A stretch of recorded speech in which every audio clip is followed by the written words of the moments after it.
while not generally too nitpicky here when it comes to the roster in this game, I have a few complaints, and that's kind of putting it lightly here. This is a basically direct sequel to Budokai Tenkaichi 3, which originally came out in 2007.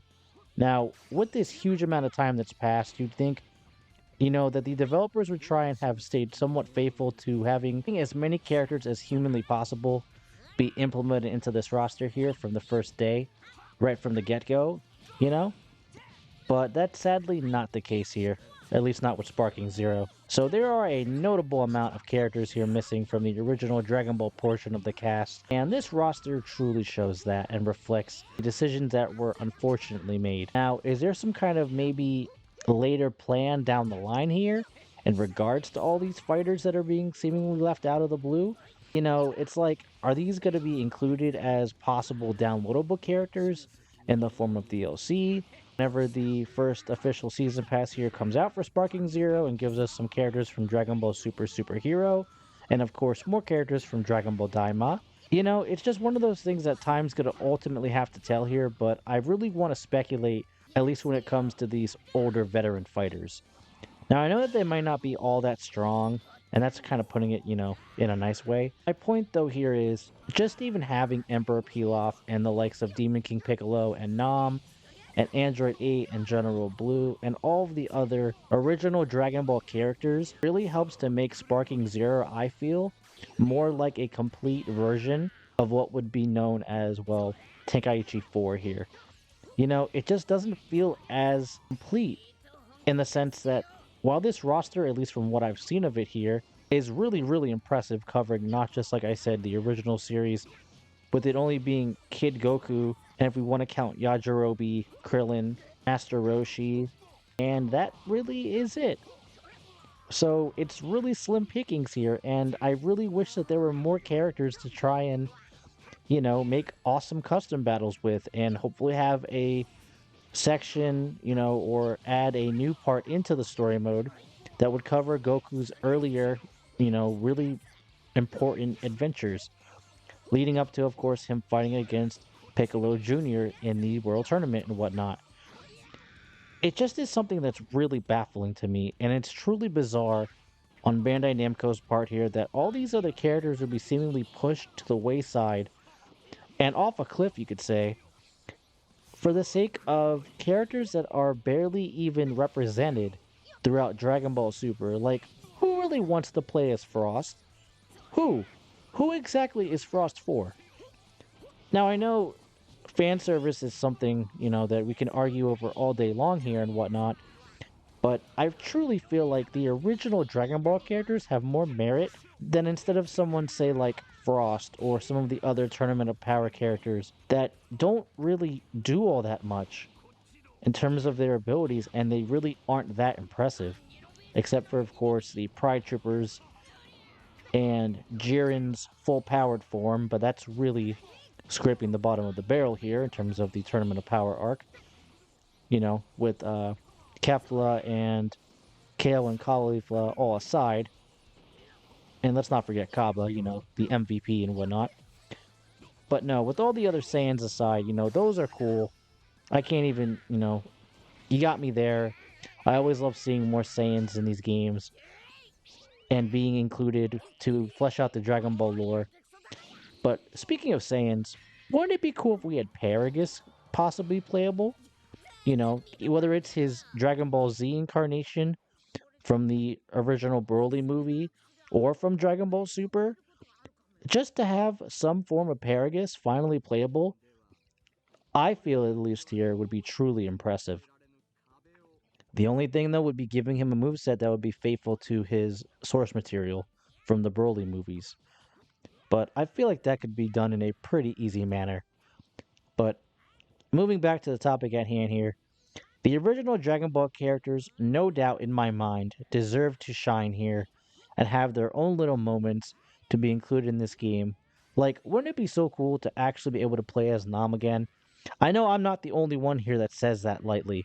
Also, Emperor Pilaf, I mean, come on, his fuse form with Shu and Mai, it's just timeless. Without these characters, who knows what Dragon Ball would have ended up like. if Akira Toriyama might have ran it differently. We really don't know. So, for what it's worth here, I really truly feel like these characters do not deserve to be absent in the slightest. But are we really going to even be able to see them at all? Is there even a foreseeable chance that they're going to come back as DLC in some way, shape, or form here, guys? Let me know down below if you'd want original Dragon Ball characters to, I guess, make a return here in Sparking Zero at some point during the game's lifespan for the DLC. But also, just in general, what other characters would you all like to see besides OG Dragon Ball? What about, say, some other characters that are not as well regarded from, say, GT? You know, maybe Legic or, you know, some of the robots that fought with General Rildo. Also, General Rildo himself. I mean, come on. Wouldn't that be something? Also, perhaps maybe an evil version of Android 17 from the Super 17 saga with the trench coat on. Maybe give him some kind of interesting moveset to really help him stand out from the other two 17s we already have in the game from Dragon Ball Z and Dragon Ball Super.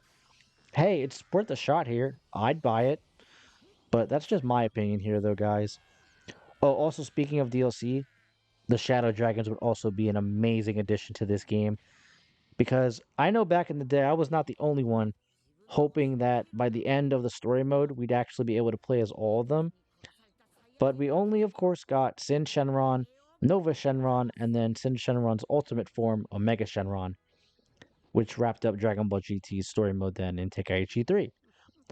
But be that as it may, I just really hope that some, or hopefully all, of these original Dragon Ball characters get their time to shine here in Sparking Zero that they rightfully deserve. Speaking of which, what about Goku's Ozaru transformation into the Great Ape? Like, why isn't that a thing? Why isn't that included in this? If we go back as far as the original Budokai Tenkaichi from 2005, Goku's original Ozaru form was in that game. Now, it was a separate character to, save some time development wise, because I remember during the story mode, you could also fight during the Saiyan saga as Great Ape, well, Goku.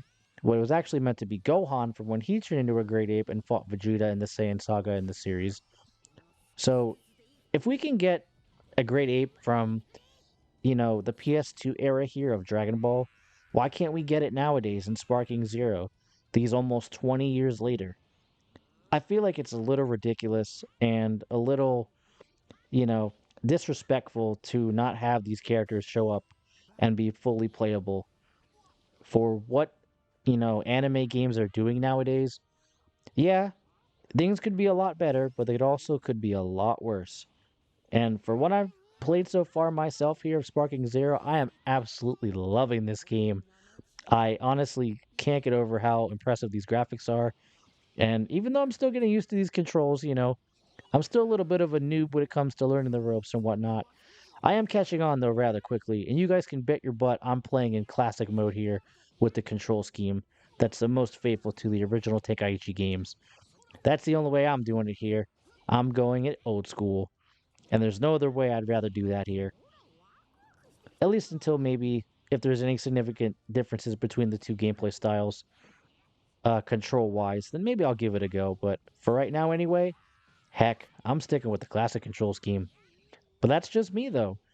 So, like I said, though, to round out this topic, what kind of characters would you guys all want to see from the future here of Dragon Ball Sparking Zero after we get the superhero DLC and most likely a few more characters from Dragon Ball Daima?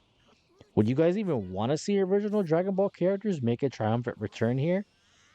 Please let me know then down below, as well as shout out your favorite fight from this video to let me know if you guys want to see more gameplay like this in the future then. Playing through these fights was an absolute treat, and I can't wait to finally start the story mode and sink my teeth into everything that this game has to offer here. And then that's just getting into everything then. Going over all the other game modes, like the World Tournament mode, that was my bread and butter back in the day. Even in the original Budokai games, you would always be able to catch me at the World Tournament. I was always trying to be the new champion by earning more fight money and to either go back and possibly get a better time for clearing the tournament modes or just using different characters, like, say, only villains or only heroes and whatnot.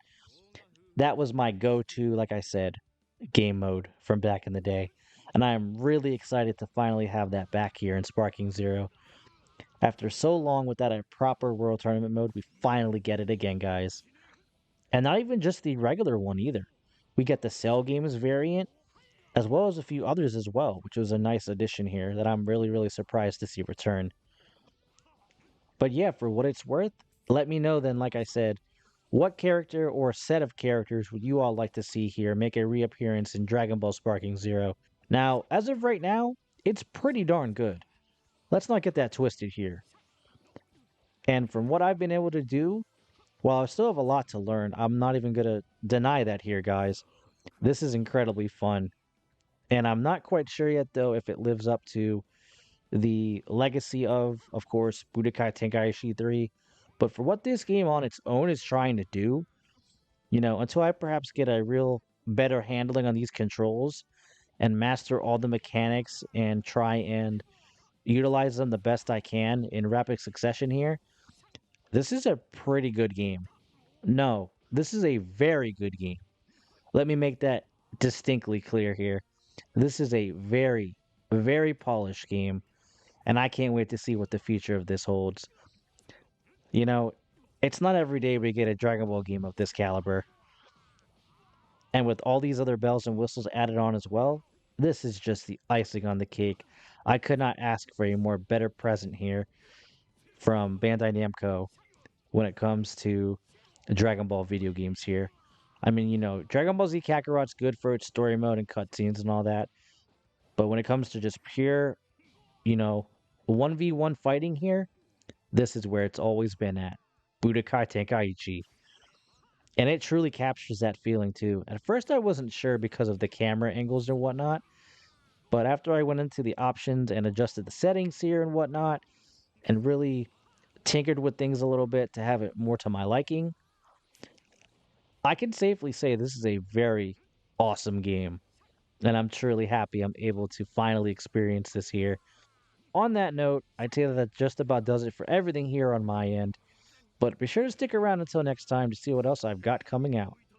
Until we meet again, guys, I've been your host, Azure, and I am signing off. I'll be catching you all on the flip side. See you next time, guys. Thanks for watching.